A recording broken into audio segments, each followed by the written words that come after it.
Ibarra por la Perfecto, doctora, una muy buena tarde. Vamos a iniciar este evento con un protocolo muy cortico, que es el siguiente. Primero que todo, agradecerle que esté en nuestro Centro de Estudios Clásicos y Medievales, Gonzalo Soto Posada.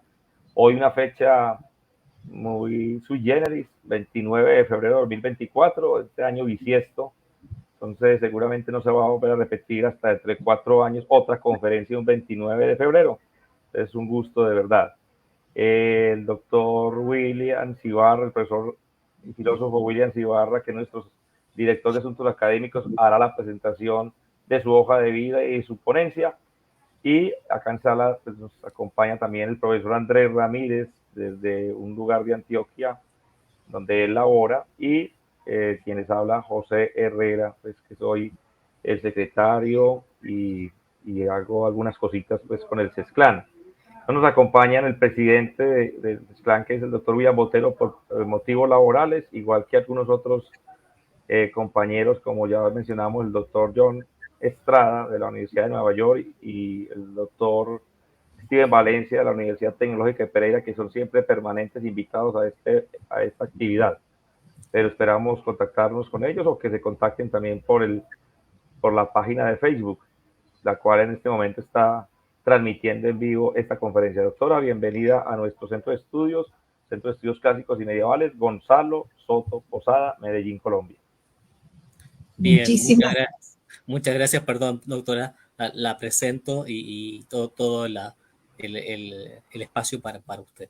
Bien, hoy en nuestra primera conferencia libre estamos inaugurando el año 2024 en un día 29 de febrero, como bien comentaba nuestro secretario general, el doctor Herrera, y tenemos una vez más el privilegio en estas conferencias libres que han sido realmente una gozada de ya prácticamente 4 años, a la profesora doctora Viviana Bosch de la Universidad Nacional de Cuyo, de la Argentina, y también miembro integrante de la Universidad Gabriela Mistral de la revista chilena de estudios medievales.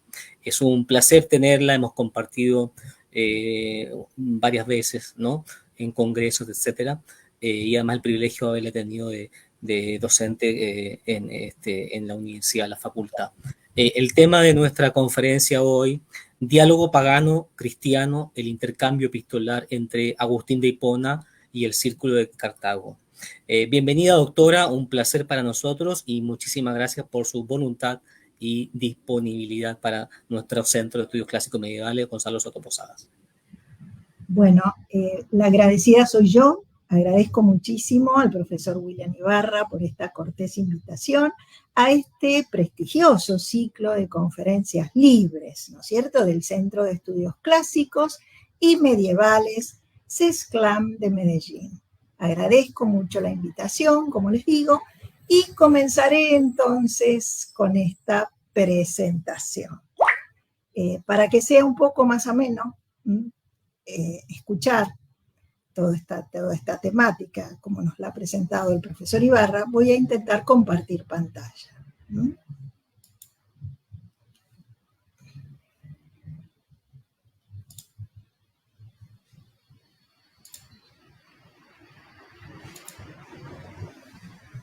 ¿Se ve? ¿Pueden verlo? Correcto, doctora, se ve perfecto. Perfecto, aquí tenemos un poquito el título de la exposición. Podemos decir que todas las circunstancias relacionadas con la dispersión de las familias romanas a raíz de los sucesos vinculados con el saqueo de la ciudad en el año 410 constituyó el centro de interés de numerosas producciones historiográficas que todos conocemos. Las figuras involucradas en tales desplazamientos hacia diferentes regiones del imperio, muy romanizadas, por cierto, despertó la inquietud por conocer sus motivaciones y esto ha permitido el estudio de determinados personajes a través de una relectura de documentación existente y especialmente en este sentido haremos hincapié en el intercambio epistolar entre Agustín de Hipona y algunos miembros del Círculo de Cartago. El diálogo establecido entre ellos ha permitido profundizar debates, intentos de acercamientos entre paganos y cristianos del período, aspecto que constituye el núcleo central de la investigación que aquí voy a presentarles, partiendo, por supuesto, de estudios previamente realizados, sobre todo en torno a los miembros del Círculo de Cartago y al obispo hiponense, así como un análisis detallado de material historiográfico encontrado, y se pretende, a partir de todo ello, realizar un aporte que pueda enriquecer las interpretaciones vigentes. Bueno, haré algunas consideraciones preliminares que me parece interesante o que me parece importante realizar. Primero, en cuanto a las fuentes primarias que vamos a utilizar. Como hemos dicho, en primer lugar va a estar todo ese intercambio epistolar entre Agustín de Hipona y dos personajes centrales del Círculo de Cartago, que son Marcelino, un importante aristócrata de Cartago, y, si me permiten un minuto,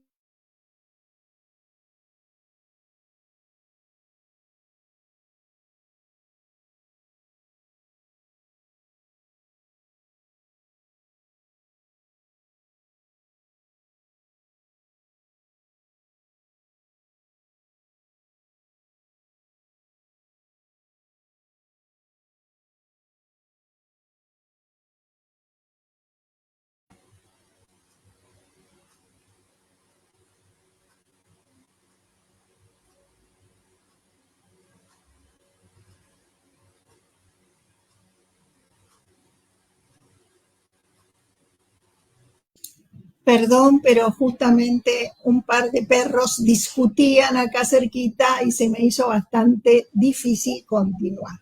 Entonces, entre los intelectuales que nosotros vamos a abordar del Círculo de Cartago, tenemos un personaje crucial, Volusiano, porque es un individuo que ocupa cargos importantísimos en esta región del norte africano y que además va a mostrar intentos de acercamiento al cristianismo, un interés muy especial en comunicarse con Agustín de Hipona, y Marcelino, un cristiano integrante de este Círculo de Cartago que sirve de nexo entre ambos. Utilizaremos también otro material o fuentes primarias que nos parecen importantísimas, como las cartas y los informes de Quinto Aurelio Símaco.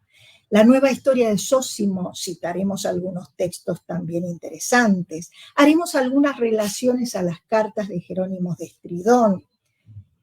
Utilizaremos algunas fuentes que, si bien las podemos considerar antecedentes, son importantísimas, como Virgilio y la Eneida, Ovidio y los Fastos, Cicerón también y sobre la naturaleza de los dioses, es decir, una serie de textos o de fuentes primarias que nos resultan valiosas para reconstruir esta problemática. Rutilio Namasiano también es otro pagano que escribió un poema interesantísimo acerca de su regreso en momentos posteriores a la caída de la ciudad en el año 410 y que vamos a utilizar también en este contexto documental que vamos a ir empleando nosotros y al cual, echaremos mano para tener datos certeros. Haremos alguna relación a las Saturnales de Macrobio porque nos relaciona a estos paganos entre sí que intervinieron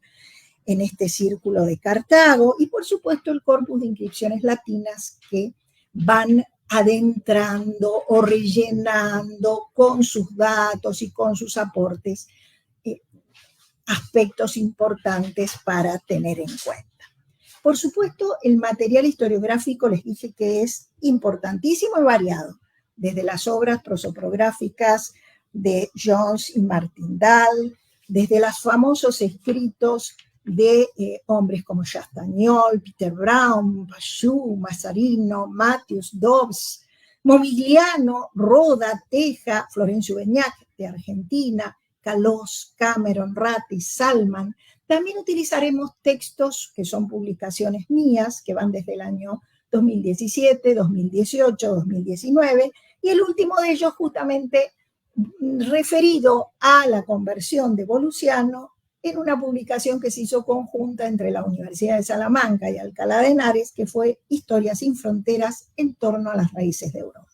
También utilizaremos los aportes de Amadeo José Tonelo, que bajo mi dirección realizó trabajos en justamente una maestría, un doctorado, perdón, de estudios patrísticos que se dicta aquí en la Universidad Católica de Cuyo, en la provincia de San Juan, no tanto Mendoza. Moró, Pío de Luis Vizcaíno, con publicaciones de 1993 a 2014, nos van a acompañar en esta exposición. La doctora Ollana Carrazón Torregui también nos hace un aporte muy interesante con su tesis doctoral, y vamos a utilizar algunos estudios agiográficos, fíjense ustedes, de Geroncio y de Palladio, porque nos muestran en concreto la conversión de este pagano volusiano, pero también nos permiten ver el contexto epocal del momento, cómo eran las relaciones familiares, cómo eran las figuras involucradas, cómo era el contexto en el cual se están produciendo todos estos cambios y estos acontecimientos. Vamos entonces a comenzar con nuestro trabajo en concreto. Y aquí tenemos, justamente vamos a hablar del diálogo pagano-cristiano. Tenemos aquí un par de paganos conversando entre sí, a nuestro doctor de Hipona, y bueno, vamos a adentrarnos, como les digo, en este estudio. Entre los aristócratas establecidos en Cartago en esta época, se encontraban, además de católicos fervientes, un importante grupo de intelectuales paganos.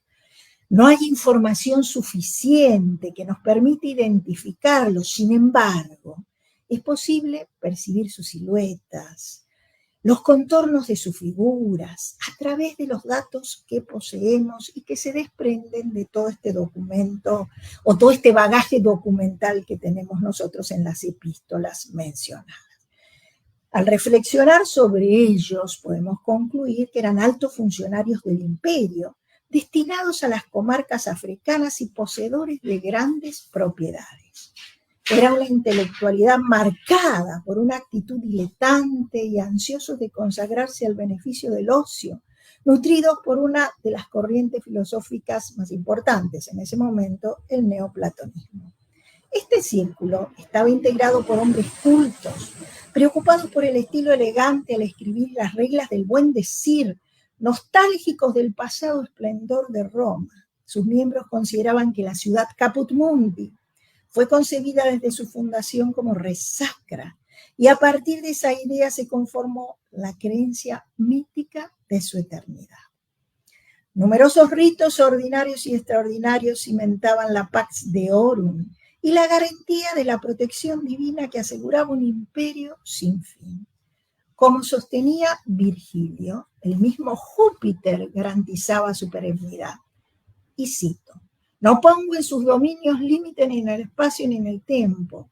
Les he dado un imperio sin fronteras. El mantenimiento de dicha Pax dependía del escrupuloso respeto por las reglas rituales. Roma fue concebida según rito etrusco y considerado que esto ha sido esencial para otorgar a la ciudad su carácter de espacio sagrado, lo que implicaba un orden espiritual. Según las disciplinas augurales, se trataba de conferir a la realidad inmanente las características de lo trascendente. Ovidio hacía diferencia a este origen sacro, y cito: asistidme en la fundación de la ciudad Júpiter, Padre Marte, Madre Vesta, volveos hacia mí y todos los dioses que la piedad exige tener presentes. Que se levante esta obra bajo vuestros auspicios. Como ven, Roma estaba llamada a una grandeza inmortal. Roma, la nueva Troya por designio divino, alcanzaría la conquista del mundo a través de Eneas y sus descendientes. La pietas, la justicia, se conjugaban en el factum como designio teologal en relación a la promesa de Júpiter sobre la eternidad de su imperio. Al referirse sobre la naturaleza de los dioses, Cicerón sostenía: y no sé si al suprimirse la piedad hacia los dioses, no se elimina también la lealtad, la cohesión entre el género humano y la virtud de suma excelencia, que es la justicia. Bien, como vemos, la idea de la eternidad de la ciudad se convirtió en un tema epidíptico y se asoció a la noción de patriotismo.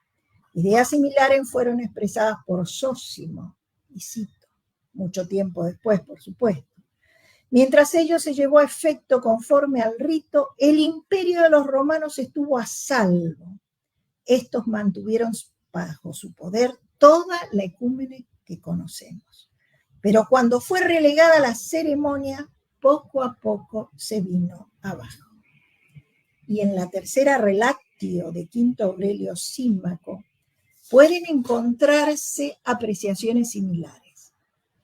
Cito: ¿Quién están allegados los bárbaros que no reclame el ara de la victoria? Somos precavidos con respecto al futuro y evitamos los portentos producidos por cambios de situación. Bueno, ya sabemos cómo terminó ese conflicto, donde las ideas cristianas prevalecieron y finalmente este altar se retiró del recinto sinaterial. Tales apreciaciones permiten comprender las raíces de la mentalidad de la élite pagana romana. La interpretación de los acontecimientos vinculados al saqueo de la ciudad llevado a cabo, por supuesto, por las tropas de Alarico, motivó la reflexión de los intelectuales del momento. Ellos interpretaron e intentaron explicar lo acontecido a consideraciones ancestrales, donde el abandono de los cultos tradicionales aparecía como causal predominante de la debacle. Interpelados por la compleja problemática de su tiempo, compelidos por el ascenso cristiano, no dejaban de considerar al cristianismo responsable de este desastre. Las cartas entre Marcelino Volusiano y el obispo de Pona constituyen documentos que en cada texto y en su conjunto permiten comprender la existencia de estas ideas subyacentes. Entre los miembros de este círculo cartaginés se encontraba el tribuno cristiano Marcelino, quien cumplía en la ciudad una misión oficial vinculada con la Conferencia de Cartago. Con respecto a su persona, también nos ilustra el poema de Claudio Rutilio Namassiano. En el fragmento A, ustedes saben que es un fragmento que fue encontrado a principios del siglo XX, y el autor exaltó su desempeño político, la nobleza de su origen, la dignidad que tenía como un miembro de esta élite senatorial. Esto lo pueden encontrar en el fragmento A, los puntos 10 al 15. Para conocer los aspectos desarrollados en este estudio es necesario detenerse en uno de los aristócratas que hemos mencionado principalmente, que es Volusiano, ya que su figura, sus misivas y en suma su proceso de conversión al cristianismo permite comprender los sucesos acaecidos en el norte africano y los vínculos que allí se establecieron. La conversión al cristianismo de este pagano, procónsul de África y luego prefecto de Roma, fue un caso paradigmático del proceso vivido en tal sentido por las familias aristocráticas romanas.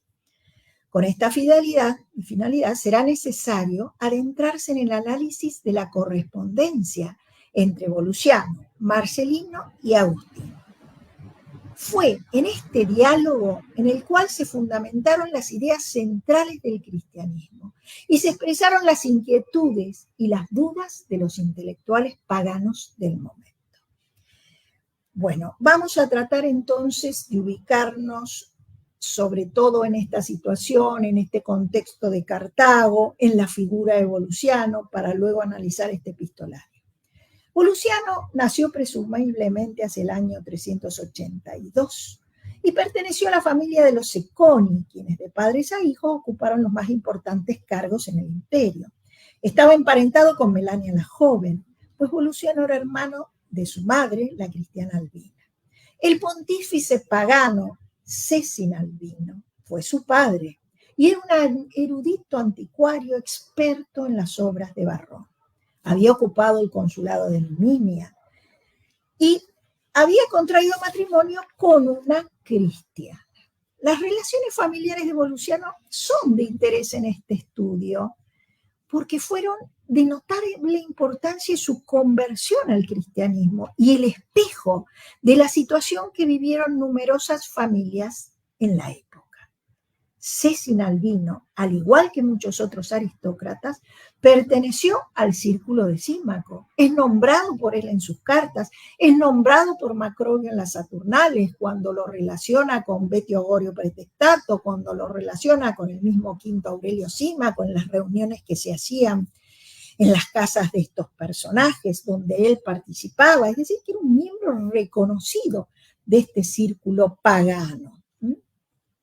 Jerónimo de Estridón, por su parte, también en la epístola 137, en los primeros puntos, destaca que este sacerdote pagano tenía en su casa hijos y nietos cristianos. Él lo veía como una paradoja, pero era algo habitual que se estaba dando en el contexto de las familias del momento. A pesar de su paganismo, se escribía con Ambrosio de Milán, que le había enviado un tratado sobre la encarnación. Y esta situación manifiesta las características de este periodo, signado por el encuentro pagano-cristiano, expresado no solo en las relaciones interpersonales y en los escritos de la época, sino también en el arte. En este último es posible observar la coexistencia de motivos paganos y cristianos, producto de las particularidades del momento. En los mausoleos de familias aristocráticas se encontraban representaciones de una y otra índole. Vistosos sarcófagos eran testimonios de ellos. En un principio, el cristianismo no otorgó al arte expresiones diferentes de las del resto del mundo clásico, simplemente le infundió un nuevo espíritu. Se utilizaron motivos paganos hasta que fueron sustituyéndose por los símbolos cristianos, luego por imágenes del Salvador y más tarde por aquellos correspondientes al Antiguo y al Nuevo Testamento.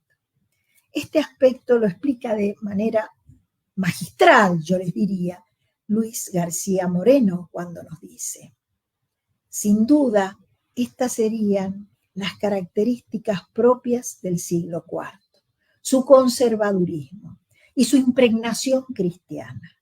Ambas fueron la causa fundamental de que se pueda hablar del gran legado de la antigüedad clásica a la cultura occidental. A mí me pareció una cita interesantísima. En dicho contexto histórico tuvo lugar la vida de Volusiano, quien se convirtió en un personaje central de este grupo de nobles romanos refugiados en África ante las circunstancias que ya nosotros hemos mencionado. La situación de esta región hacia el año 410 era mucho mejor que la que atravesaban tanto Italia como el resto del imperio, acosado por las invasiones bárbaras. Una vez que Volusiano se estableció allí, ocupó el cargo de procónsul de África, cuya fecha se desconoce con exactitud, pero se supone que fue alrededor del año 411. Su carrera política, al igual que la de los otros aristócratas de la época, como Marcelino, está testimoniada en el poema de Claudio Rutilio Namassiano, que llama a reflexionar sobre el origen de tan nobles personajes y en el caso de Volusiano lo llega a relacionar con los reyes rútulos. Bueno, esto se encuentra en el libro primero de su poema, en los puntos 165 al 170. Los distintos datos que figuran en el poema permiten suponer que entre Rutilio y Volusiano existió una auténtica amistad, como sostiene Gauss Smith, no por ser compatriotas, ya que la familia de los Seconi poseía un gentilicio de origen etrusco, como hemos visto, y no galo, sino por la adhesión a los mismos ideales, propios de los miembros de la misma élite vinculada a la burocracia imperial. Cuando Rutilio se encontraba en Populonia, en el 5º día de su viaje, recibió la noticia del nombramiento de Volusiano como prefecto de Roma, un cargo importantísimo, y mostró su alegría y su beneplácito de que un hombre de tan alta nobleza ocupara este cargo en el imperio. Esto lo leemos también en el libro primero, en el punto 415. Estos pasajes del poema muestran una misma conciencia de grupo entre los miembros de la aristocracia tradicional, unida por innumerables contactos en toda la égida mediterránea. De Roma a Cartago, muchos de sus miembros se desplazaron con la convicción de poseer una clara identidad. Para ellos, y esto es importante, la virtus, la pietas, magnitudo anime, la fides, la clementia, la humanitas, el mos maiorum, eran el fundamento de su cultura. Y de estos conceptos se va a nutrir Agustín de Hipona para hacer algunas críticas a los paganos. Ya vamos a ver cómo y por qué, cómo lo maneja en sus cartas. Sobre esto, Iván Douget nos dice que estos personajes, estos paganos, estaban convencidos del valor trascendente de la romanidad, de su importancia filosófica y su alcance metafísico. Bien. Analizados estos aspectos generales y primarios, vamos al intercambio epistolar que vendría a ser el centro medular de este estudio entre paganos y cristianos. Agustín, el obispo de Hipona, aparece como figura central en este diálogo epistolar, junto a Marcelino y a Volusiano, que ya hemos mencionado. Si bien ellos fueron los autores de las misivas que se intercambian, resulta evidente que existieron otros involucrados. El mencionado círculo de Cartago participó de manera indirecta en ellas, como podrá apreciarse a lo largo de este apartado. Agustín estaba habituado a las conversaciones con miembros de la aristocracia pagana desde hacía años, debido al ambiente social que frecuentó y a los contactos políticos de su padre. Durante su estancia en Cartago, consiguió una cátedra de retórica en la escuela pública municipal, en la que se desempeñó como un magíster studiorum durante 8 cursos, desde el año 375 al año 382. Y en esta época, fíjense qué notable, fueron procónsules de esta ciudad el yerno de Ausonio y el joven senador Quinto Aurelio Símaco, apegado, como ya conocemos, al paganismo, quien en el año 373 colocó 2 estatuas de la diosa de la victoria en el Capitolio de Cartago. No sorprende entonces que pudiera adaptarse rápidamente a las formas de escribir de sus corresponsales paganos e interpretar con claridad sus ideas. Existen 5 cartas que conforman el corpus epistolar que vamos a tratar y que contienen los diálogos entre Volusiano, Agustín y Marcelino. Entre ellas, la 132, la 137, la 138 corresponden a la autoría de Agustín, mientras la 135 y la 136 a Volusiano y a Marcelino respectivamente. El epistolario agustiniano constituye el corpus documental imprescindible para comprender las circunstancias que rodearon la vida de Volusiano y finalmente su adhesión a la fe cristiana. Al comenzar su carta número 132, Agustín evidencia su interés al acercarlo al cristianismo. Y les leo. En un punto quizás pueda yo igualarme a tu Santa Madre, en los deseos por la salud que anhelo tengas en este mundo y en Cristo. Es digno de destacar la mención de la madre de Volusiano, quien intercedió ante el obispo para que se comunicara con su hijo y hiciera este trabajo de intentar acercarlo a la fe. El objetivo de Agustín era claro: conducir a su interlocutor a leer las Sagradas Escrituras y compenetrarse en su mensaje. A ver, voy a cambiar un poquito la imagen. Te exhorto con todas mis fuerzas a que no te duela entregarte de lleno al estudio de las letras auténticas y ciertamente santas. el obispo lo exhortaba a leer especialmente las epístolas apostólicas para que por medio de ellas pudiera comprender a los profetas en quienes se inspiraban. Asimismo, lo animaba a pedir constatación escrita ante cualquier duda. Y leo: por la inevitable presencia de aquellos que generalmente no están preparados para eso y se entretienen más bien en disputas verbales que en los resplandores de la ciencia. Es decir, esta aclaración de Agustín demuestra que conocía el entorno de Volusiano, conocía el círculo de Cartago, cuyos miembros desconocían, incluso despreciaban las Sagradas Escrituras y su mensaje. En esta carta se dirigió personalmente a Volusiano, quien, a diferencia de sus amigos, se encontraba dispuesto a recibir consejos por parte del obispo. Agustín lo creía proclive a entender el mensaje de las Escrituras, ya que en ellas se encontraba el contenido de la fe cristiana. Para el obispo, los problemas filosóficos que podían confundirlo tenían solución justamente allí. En la respuesta de Volusiano, identificada como Carta 135, expuso su agradecimiento al obispo y dejó de manifiesto su interés en recibir sus enseñanzas. Me pides, oh modelo de probidad y de justicia, que te anote algunos puntos oscuros que requieren aclaración en mis lecturas eruditas. Acepto la merced de este favor que me ofreces y me entrego espontáneamente a tu magisterio, recordando la autoridad de la antigua fórmula, según la cual ninguna edad basta para aprenderlo todo. Aquí hizo referencia a sus amigos, comentándole que se encontraban interesados en el arte de la retórica, la poesía y la filosofía.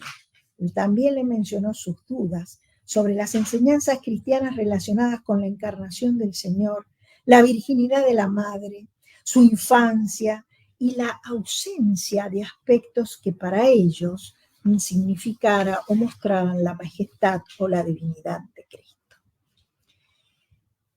Con estos comentarios solicitó a Agustín sus aclaraciones. Aquí tienes, varón capaz de toda gloria, sigue en su carta, una confesión de ignorancia. Interesa a tu fama que conozcamos la respuesta a estas preguntas. Cuando se trata del obispo Agustín, no está aún escrito en la ley algo que él ignore. Fíjense cómo lo respetaba. Contemporánea a esta carta se encuentra la de Marcelino Agustín, en la cual le informó que su carta ha sido leída por todo el grupo de amigos y elogió sus esfuerzos por llevar a Volusiano a la fe. Con referencia a este aspecto comentaba: leo, discuto con él casi a diario, según mis fuerzas y la pobreza de mi ingenio, movido por los ruegos de su Santa Madre. Me preocupo de saludarle frecuentemente, si bien él se digna, a su vez, a devolverme las visitas de tanto en tanto. Marcelino describió su entorno social al señalar las dificultades de Volusiano para adherir al cristianismo, y en su carta suplicaba a Agustín que respondiera a las objeciones paganas.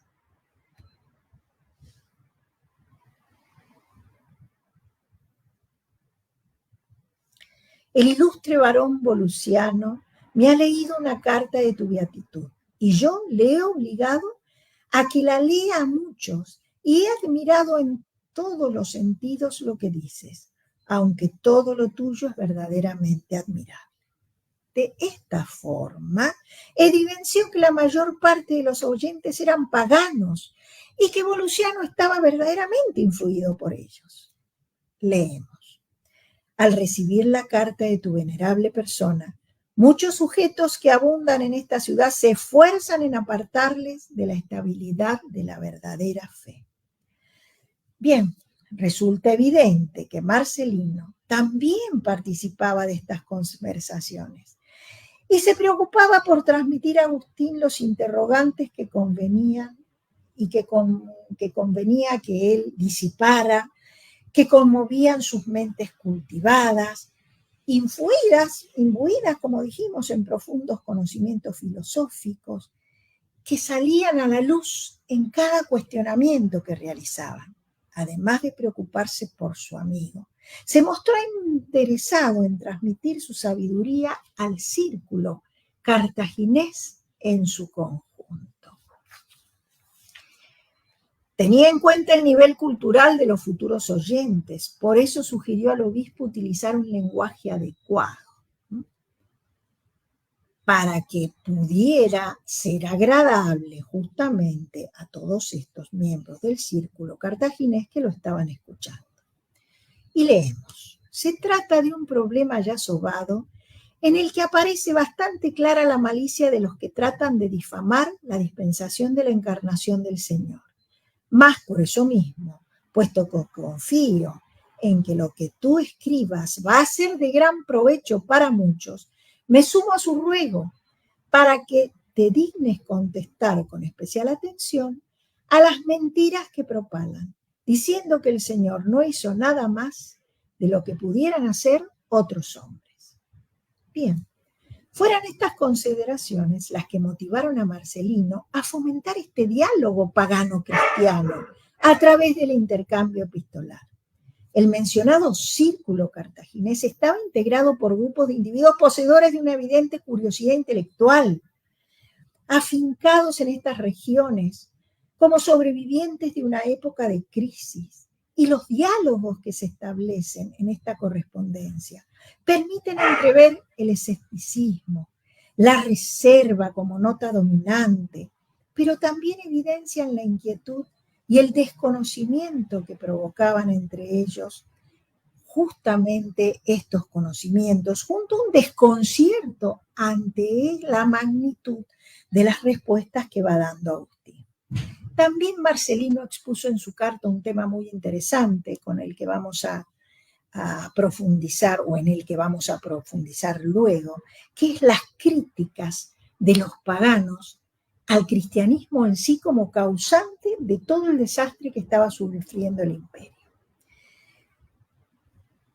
Sobre esto hacía referencia a que los males de la república se ocasionaban a raíz de los emperadores cristianos, que habían sido los causantes de todo este desorden que ellos estaban viviendo.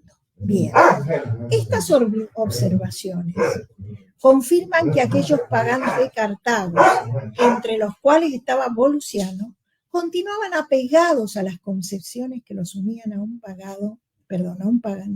pasado ancestral. Frente a ellos, y como sostiene García Moreno, la intelectualidad cristiana de aquella época estaba convencida de que el Dios cristiano y su iglesia salvarían al imperio purificado por el proceso de cristianización. Y frente a esta serie de cuestionamientos, Agustín no tardó en contestar a Volusiano en su carta 137. En ella respondió a sus inquietudes y solo en forma indirecta a las que presentaba el conjunto de sus oyentes. Era una epístola cargada de profundo sentido doctrinal, más extensa y detallada que la anterior. Y no solo se limitaba a intentar disipar las dudas de su interlocutor, sino actuar como pastor que pretendía facilitar el camino a la fe. Esta última consideración aparece con claridad en las primeras líneas de su epístola. Y leo: nadie de los que administramos, según nuestra fuerza, la gracia de Cristo, se contentaría al leer tus palabras con ofrecerte la instrucción cristiana suficiente para tu salud. La temática central tratada por Agustín giró en torno a los misterios que generaban dudas, además de reforzar su inclinación a leer las Sagradas Escrituras.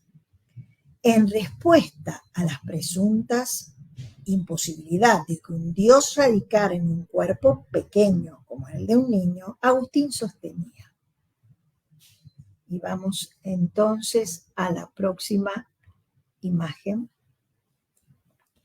Dios no es grande por su masa, sino por su poder. Como vemos, el obispo sostenía que el verbo de Dios puede estar inserto en todas partes sin quedar contenido en ningún lugar. Puede venir sin alejarse del lugar en el que estaba y puede alejarse sin abandonar el que tenía. Más adelante afirmaba, permanece como está y está íntegro en todas partes. Viene cuando se manifiesta y se retira cuando se oculta.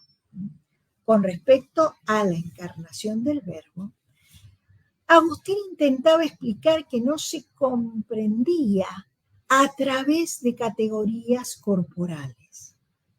Esa forma de pensar no iba a permitirles a estos cartagineses entenderlos, porque no eran aplicables a un Dios que se encuentra en su inmensidad en todas partes. Y agregó, eligió en el principio el tiempo en el que había de tomar la carne, pero no se sometió al tiempo para convertirse en carne.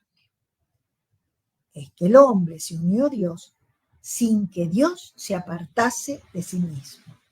Bien, Agustín, consciente del paganismo de aquellos que podían conocer su carta, criticó las filosofías erróneas y presentó al cristianismo como religión verdadera frente a falsas creencias. A ver.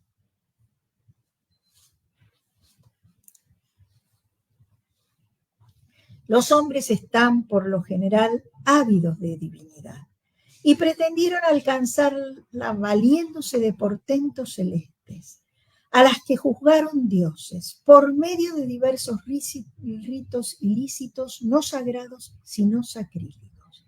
En esta carta invitaba a Volusiano y de manera indirecta a sus oyentes a creer que la fe abre las puertas del entendimiento, mientras la incredulidad la cierra. Bueno, y destacaba que con la venida de Cristo se lograría la remisión de los pecados y la vida eterna.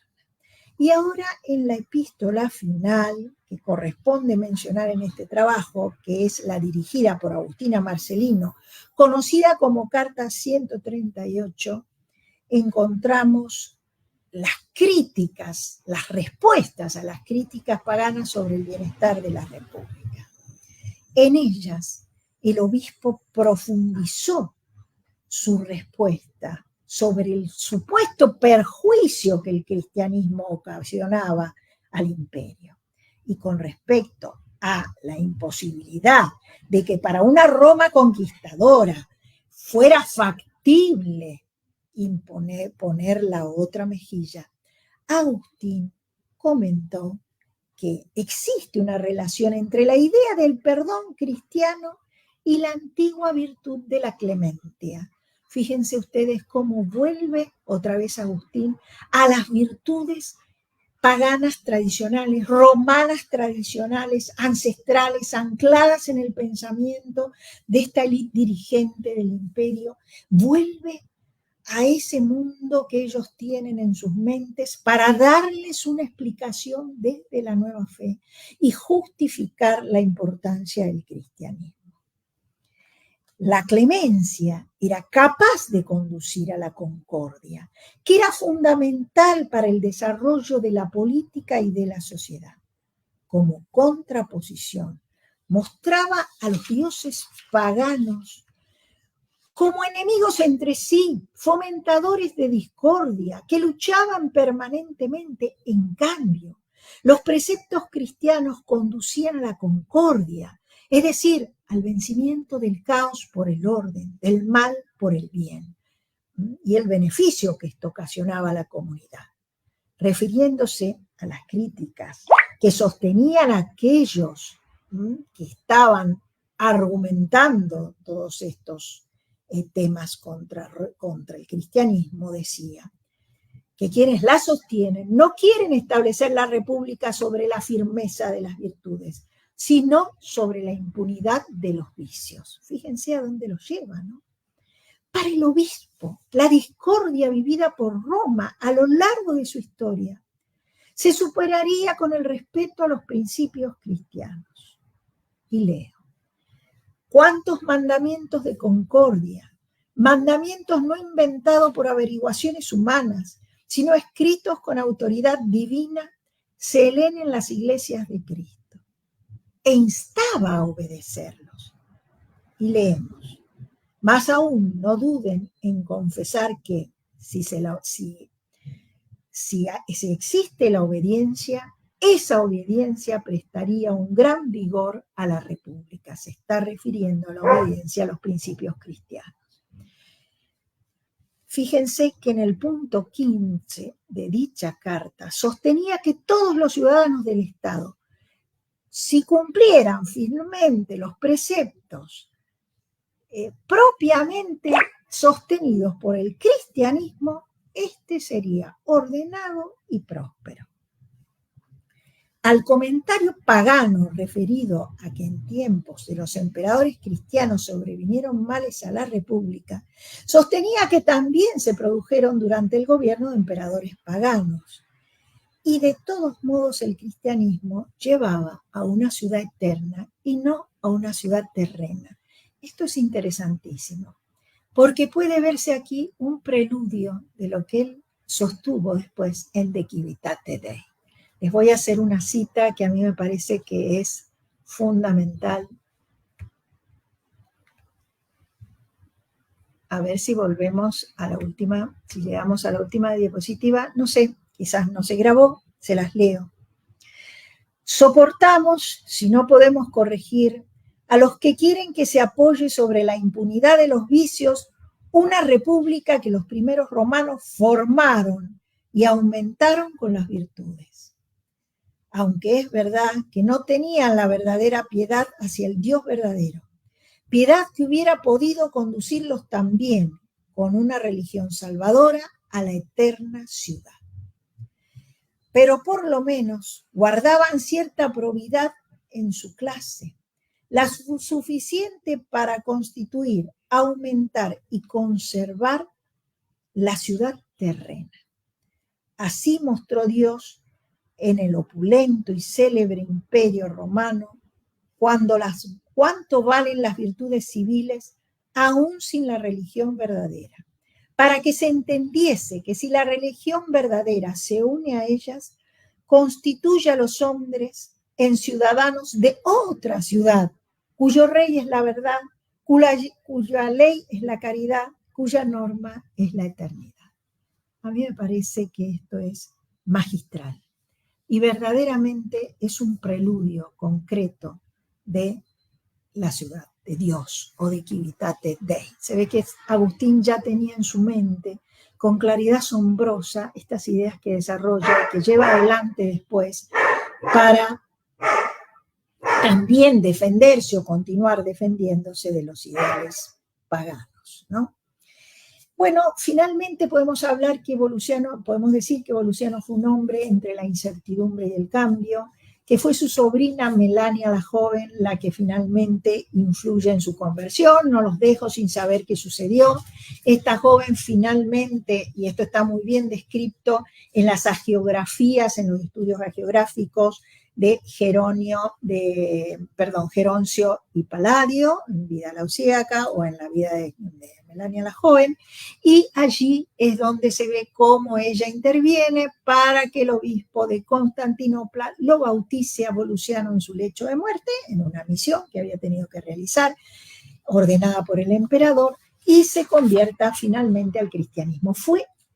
Es el prototipo, esta figura de Volusiano, de la gran cantidad de conversiones que hubieron de familias paganas al cristianismo.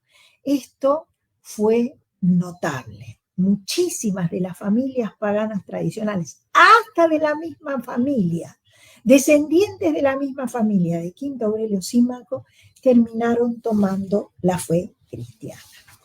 Como conclusión, podemos decir que la descripción de la conversión final de Volusiano, que hemos realizado a partir de los aportes que hemos estado viendo de la vida de Geroncio, de las acciones de Melania la joven, son un modelo de lo que sucedió en la época.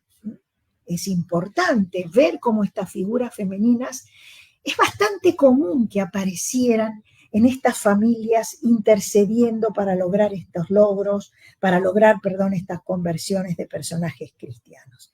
También la figura de Marcelino, que va preparando ese camino para la conversión de Volusiano, el obispo de Hipona, que interviene en estas circunstancias, y no menos importantes fueron todas las circunstancias epocales que habían permitido la consolidación del cristianismo en las distintas esferas de la sociedad e hizo posible la difusión de sus ideas. Las inquietudes de los miembros del Círculo de Cartago, evidenciadas a través del intercambio epistolar que se ha analizado, muestran su conocimiento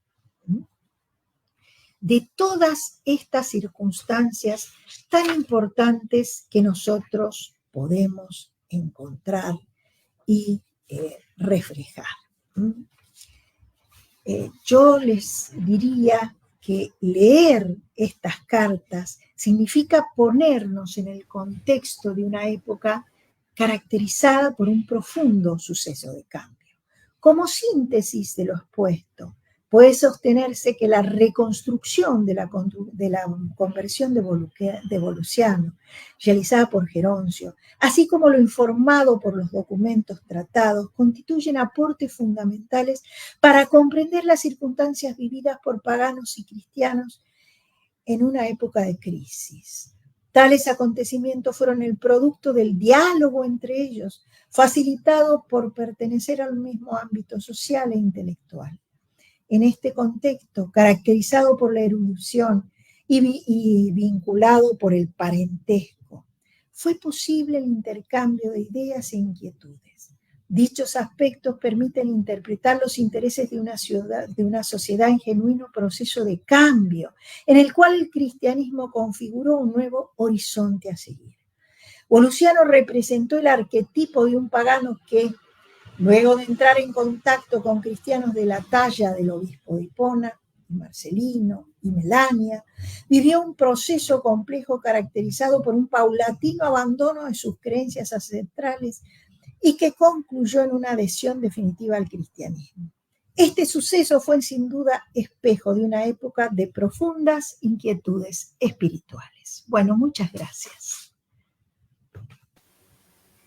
Bien, muchísimas gracias, doctora Viviana, por esta magnífica sesión inaugural de nuestras conferencias libres, nada menos que en diálogo en tiempos de crisis, en el paso de la tardoantigüedad al mundo medieval. San Agustín es el padre, ¿no? Último, primero de la Edad Media. Y estas personas, figuras desde la esfera privada, las cartas personales, a la esfera pública, que resultan ser tan apasionantes, ¿sí? Dado el nivel de los personajes en cuestión. Así que muchísimas gracias por esta magnífica charla inaugural. Bien, entonces dejamos abierto las reflexiones, preguntas que quieran hacer tanto en sala de StreamYard como en alguna pregunta en Facebook, ¿no? Doctor Herrera, doctor Andrés.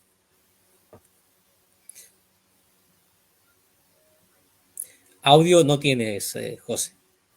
Primero que nada, agradecerles por haberme escuchado y el contexto de los perros que también acompañó a esta discusión, y se ve que mi hija no escucha porque no se los va a llevar. Bueno, ustedes me dirán. Tranquila. Sí, doctor Herrera. ¿Me escuchan? No. Sí. Sí, primero que todo agradecer a la doctora Viviana pues su magnífica conferencia, informar un poco que estuvimos conectados, estuvieron conectados en Facebook, más de aproximadamente 12 personas, entre ellas voy a mencionar algunos nombres: Sara Giraldo Ríos, Camilo Espinosa López, Víctor Acosta, Nicolás Andrés Molina, Verónica Moreno López, Gloria Piri Londoño, Manuel Darío Palacio, entre otros. De hecho, hay un primer comentario del señor Carlos Julio Cárcamo Coronado que dice: un afectuoso y caluroso saludo desde Barranca Bermeja, Santander. Barranca Bermeja es una región de Santander cerca de Antioquia también, cerca del departamento de Antioquia, muy próspera, una zona petrolera de Colombia, y también una zona de intelectuales y de escritores, han salido muchos de allí de Barranca Bermeja, entonces gracias a él que nos está acompañando. Yo quisiera preguntarle, doctora, con respecto a su exposición, yo sé que el itinerario de Agustín con respecto a la ciudad de Cartago tiene, creo, dos momentos, ¿cierto? Primero, su formación como académico y en esa búsqueda, pues, que él hacía en su itinerario, por llamarlo así, académico espiritual, y luego de su conversión ya con las cartas, en esa búsqueda también de intervenir o de mostrar pues cómo el camino pues verdadero era el cristianismo. ¿Habría algún conflicto, pues, o sea, de pronto entre aquellos que conocieron a Agustín en su momento inicial, en ese paso, en esa inquietud del espíritu, donde todavía no pensaba ser cristiano, sino que pensaba ser un buen retórico, un buen académico, un buen conocedor de la sabiduría humana, y luego en ese otro momento de su historia, que es la conversión, que es pensar como cristiano y que es inducir a estos otros pues, personajes tan importantes también de ese mundo antiguo en la búsqueda de la conversión. ¿Habría algún conflicto allí, cree usted, doctora? Bueno, es interesante la pregunta que ha hecho José, porque verdaderamente Agustín en esta etapa es un hombre que está imbuido por ideas maniqueas. Entonces, lo primero que hace es difundir estas ideas maniqueas, enseñar allí a los alumnos que tenían estas primeras escuelas de retórica, y después va teniendo influencias como la de Simpliciano, bueno, va teniendo las influencias con el tiempo de un Ambrosio de Milán. Es interesante también que lo conoce a Símaco y luego a Símaco lo recomienda para que esté en la corte en Roma. Entonces allí va cambiando la vida de Agustín. De este contacto con paganos, que al principio no tiene ningún problema en participar y demás, después llega a Roma, a Milán, conoce a Ambrosio, allí lo escucha como rétor, porque bueno, la fama de Ambrosio como rétor era importantísima, y bueno, y allí de a poco va abandonando, como les dije, con distintos personajes que van influyendo en su persona, se va acercando al cristianismo, como tal, como ya como ferviente admirador, dejando su vida. Ustedes ya saben cuáles fueron las circunstancias de su vida, que él en un primer momento no es un hombre que viva de acuerdo a la fe cristiana, hasta que después ya se dedica de lleno a esto, hasta llegar a ser el obispo hiponense, ¿no es cierto?, que nosotros conocemos. Bien, sí, conflictos vivió toda su vida. Yo diría que con el padre, con él mismo, porque su padre lo entiende bastante poco, lo castigaba mucho, con él mismo, con la gente que se le acerca, primero desnublado con estos paganos como Símaco, luego influenciado por personajes cristianos, hasta que deja el maniqueísmo. Es un hombre que vive de conflictos, ¿no? Agustín, hasta que logra la verdadera paz, y él considera que la verdadera paz está en ese encuentro con Cristo, ¿no? Y también a mí me sorprende cómo él va presentando su pensamiento, ¿no? Cómo él lo va preparando hasta llegar a De Civitate Dei. Entonces, De Civitate Dei no aparece de la noche a la mañana. Como vemos nosotros, él la está pensando desde hacía mucho tiempo. Este diálogo con la gente de Cartago, con el círculo de paganos de Cartago, nos lo muestra, ¿no? Que son cartas anteriores. Entonces él ya está pensando que esta ciudad terrena no es la ciudad eterna, ¿no? Entonces eso es asombroso. A mí realmente me emocionó cuando lo entendí, ¿no? Cómo este hombre tenía en su mente dónde estaba la verdad y dónde estaba el destino de la humanidad. En un proceso mental, ¿cierto?, en el que precisamente está llamado desde cuando él relata en sus propias confesiones, ¿no? Esa búsqueda. Pero lo interesante, como bien plantea usted, y ese descubrimiento es muy asombroso, porque desde el mundo privado, de la interioridad, la esfera privada, que en el mundo clásico, en la Grecia antigua y en el mundo romano estaba muy delimitado, a la esfera pública, ¿no? Desde la vida contemplativa a la vida activa, que también Hannah Arendt en La condición humana relata, es decir, y luego la vida del espíritu, en ese dos en uno del pensar, los procesos y cómo esa responsabilidad desde lo privado, lo político, porque son hombres de la política. Exacto. Sí, son hombres de la política y además para todo romano era una misión fundamental ejercer cargos políticos, cumplir con ese cursus honorum. Por eso es que a los primeros nobles mismos romanos que se dedicaron a una vida contemplativa, abandonando sus familias, encerrándose a llevar esta vida profunda de oración, no fueron entendidos en su tiempo, porque se pensaba que todo joven romano, de origen senatorial por supuesto, y que pertenecía a esta familia aristocrática, tenía que cumplir con sus funciones políticas, ¿no? Estaba mal visto que no fuera así. Es decir, el cristianismo rompió esquemas de pensamiento, profundizó cambios, fue una tarea monumental la que hizo el cristianismo, ¿no? No es tan simple de entender, ni fue tan fácil, ni fue tan rápido como nosotros podemos pensar, ¿no? De este año, no.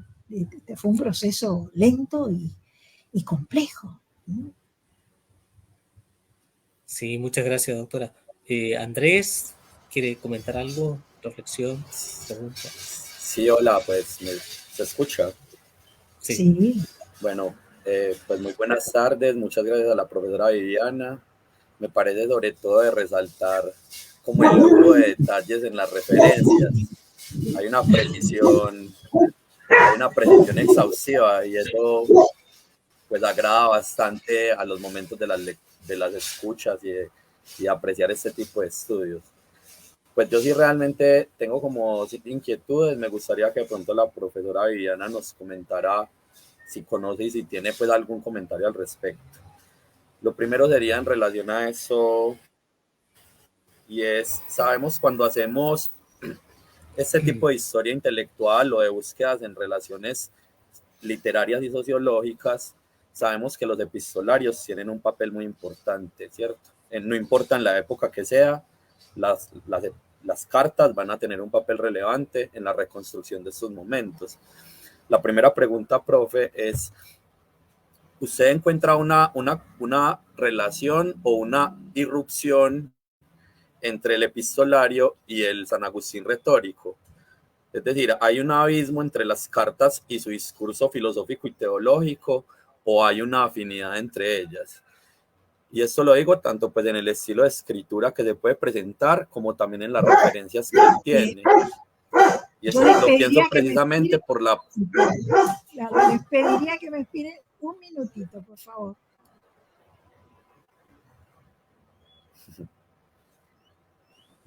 Sí, mientras esperamos a la profesora, doctora Viviana.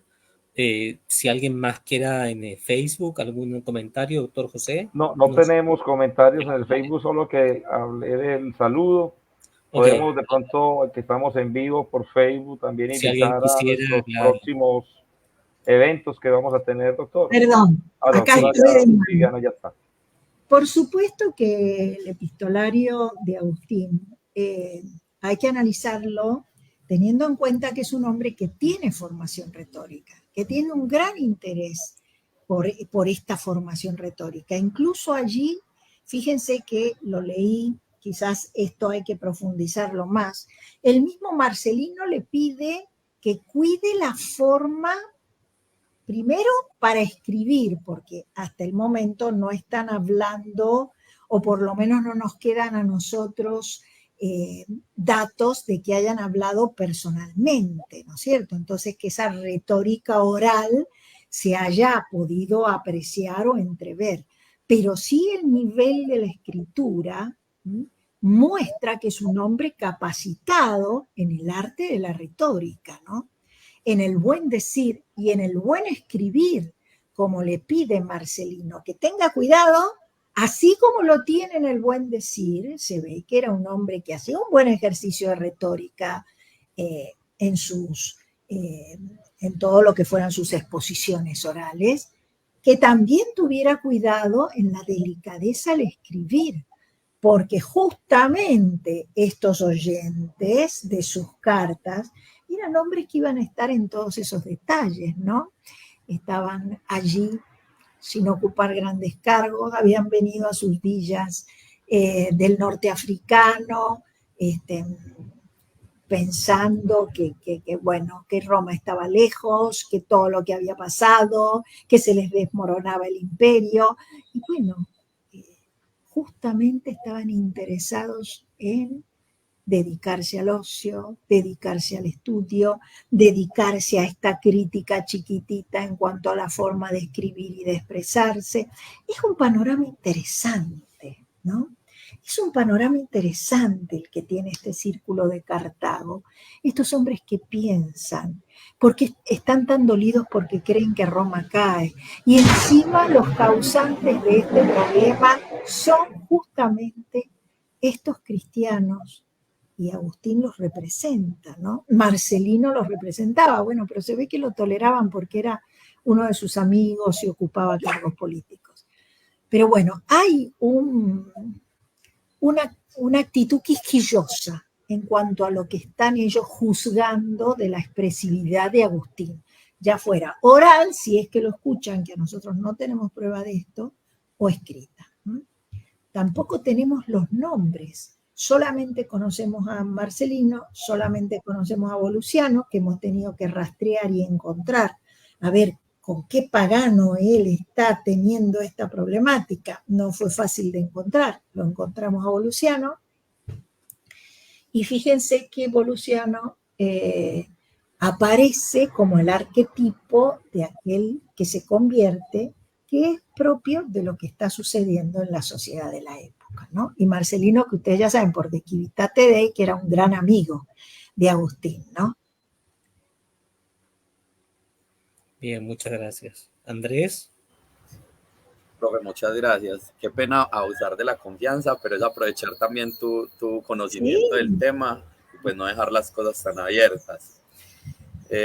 Profe Viviana, mira que en algunas lecturas por ahí he tenido como algunas curiosidades por algunos movimientos heréticos. Me preguntaba yo, tú en ese contexto del Círculo de Cartago y del movimiento pues de San Agustín en su conversión, ¿qué rol le encuentras aquí en este contexto tan efervescente de las herejías en relación a lo que piensan los paganos y en relación también a lo que piensan los cristianos? Y lo pienso en relación específica, y si sabes algo sobre el autor o sobre el tema, bonito que nos cuentes algo. Pienso en específico pues en Pelayo, y pienso en específico porque mencionabas que Agustín tomaba las virtudes romanas tradicionales para apropiarlas de alguna manera al cristianismo. Y me parece particular porque la concepción del no pecado original y de la divina gracia de Pelayo nos plantea una construcción de una civitate totalmente distinta, en donde ya no es necesario recurrir a ese tipo de virtudes digamos, del ciudadano, del civit, sino que acá lo que va a suceder ya es pues la relación directa del alma con Dios, por decirlo así. Entonces, no sé, profe, si de pronto tienes algo que relacionar a eso.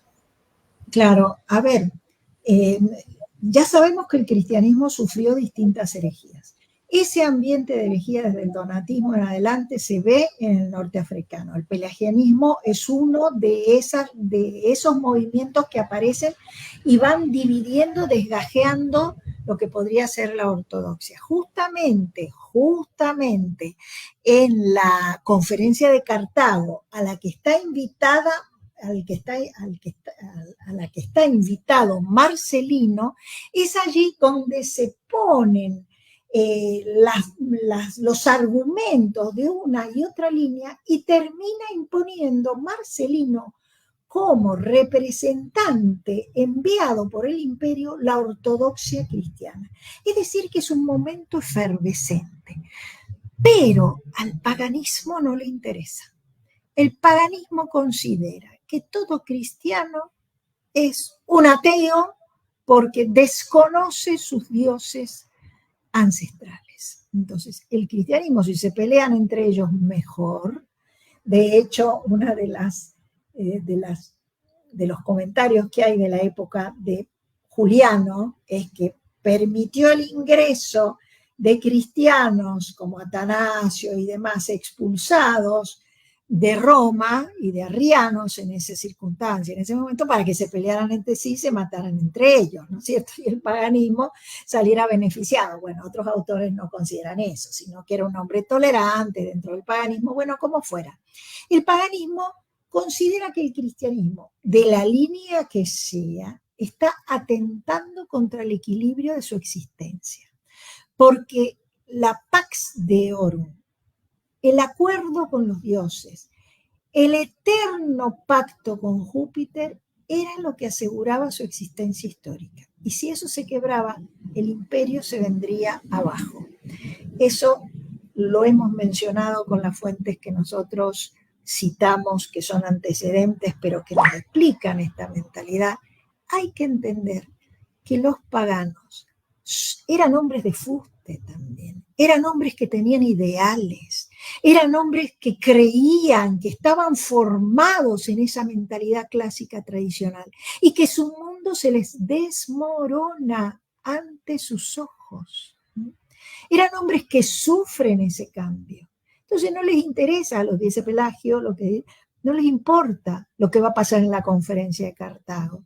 Les importa que su imperio corre peligro, porque hay emperadores cristianos que no respetan la Pax Deorum y que ponen en peligro la existencia del imperio. Eso es la gran razón de las defensas finales del paganismo, de estos últimos estertores del paganismo. Yo te invitaría a leer, si quieres, Andrés, la tercera relatio, el tercer informe de Quinto Aurelio Símaco y cómo le contesta Ambrosio Milán.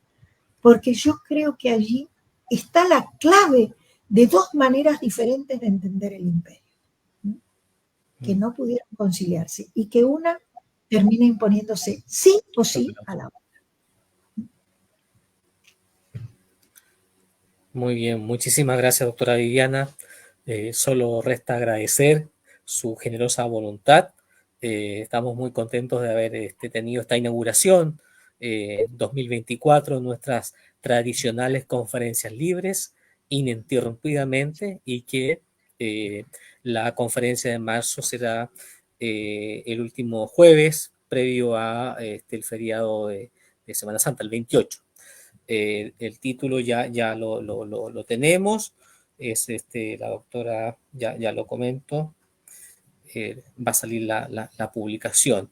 Nuestra conferencia se denomina Transgredir y legislar regulación de las conductas de los frailes en las orden de los menores, mediados del siglo XIII al XIV. La doctora Paula Castillo de la Universidad Stubli de Padua, para esa fecha. Ya enviaremos la información, ¿sí? Muchísimas gracias, doctora Viviana. Muchísimas gracias a ustedes por haber escuchado. A participar en nuestro centro. Bueno, muchas gracias por haber escuchado. Gracias, doctora, muy amable. Y gracias también a todos los que se conectaron. Última hora también se conectó el doctor Felipe Garcés de la Universidad de Antioquia, seguidor también de nuestras conferencias, y él seguramente la verá completa en su momento. Gracias a todos por estar acá. Feliz tarde. Muchas gracias. Feliz noche. Hasta luego. Muchas gracias.